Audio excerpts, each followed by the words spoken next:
Hello everyone welcome छ है मेरो भ्लगमा तपाईहरु सबैजनालाई। अनि म के भन्न चाहन्छु फर्स्टमा तपाईहरु सबैजनालाई happy new year.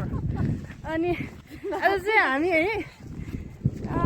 New year मनाउनको लागि पारी गर्दिनको नजिकै जाँदैछौँ इन्जोय गर्नको लागि। धेरै टाढो त हैन, घरकै लुगामा टक्क लाएर घरकै पानी बोकेर है, ओरिजिनल पानी मिनरल वाटर हैन, उम्रेको जरा पानी टक्क लाएर खाने हो है। ल साथीहरु हेर्दै जानु होला मेरो ब्लग चाहिँ अन्तिमसम्म है त गाइस।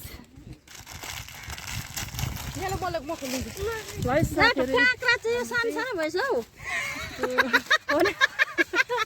यस्तो हुन्छ नि त, यो बिलिन्छ नि त मुखैमा, त्यही भएर के ठुल्ठुलो बनाएको। यी मैले यो काटेको गाइस खतरा दामी भइरहेछ। घोलेको छैन है, घोलेको छैन। अब यो यहाँ चाहिँ के छ भन्नुहुन्छ भने हैन गाइस, लसुनदेखि लिएर धनियाँ गाजर मुला हैन, अमिलोमा चाहिँ लप्सीको धुलो अनि के छ प्याजदेखि लिएर हरेक कुरा छ। अब यहाँ नि पसलको भन्दा खतरा आफ्नै अर्ग्यानिक तरिकाले हामीले बनाइदिन्छौँ। पैसा पनि त्यति धेरै के अरे खर्च नहुने होइन त, धेरै पनि हुने मिठो पनि हुने। त्यसैले गाइसहरू हाम्रा हातमा सिप भइसकिसकेपछि यस्तो चटपटे चाहिँ आफूले बनाउने निर्णय गरियो। यस्तो ठाडो भइरहेको छ क्या तारा। आमामा मेरो यस्तो दामी खतरा भयो कि आफ्नै हातले बनाएको। यस्तो दामी छ नि, बुहारी नानी छ। अनि नयाँ वर्षमा मसी गलिन्छ सधैँभरि यस्तै हुन्छ होला है अब हाम्रो जिन्दगी।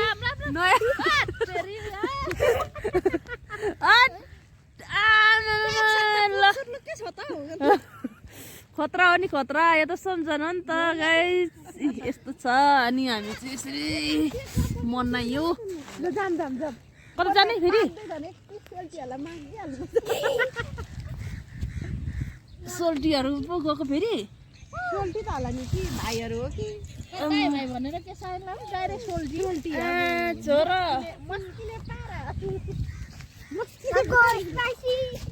ल लाप्सी हो कि यो के हौ चिन्नै छोडे। मलाई चाहिँ पुरस्कार लागि जस्तो छ, सोल्टी पनि भन्नु आउँदैन।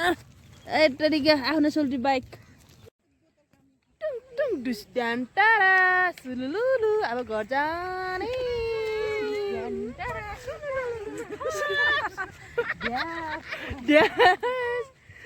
खाँदा खाँदा अस्रेलो फस्रेलो भयो जिन्दगानी होइन। बिचको भिडियो थोरै पनि आइरहेछ गाइसहरू। यस्तै छ जिन्दगानी। आजको रमाइलो वैशाख 1 गतिको ब्लगहरू एउटा सम्झना रह्यो भन्दै आज चाहिँ भिडियो इन्डिङ गर्न चाहन्छु। हस्त नमस्ते बाई से वा है त बाई।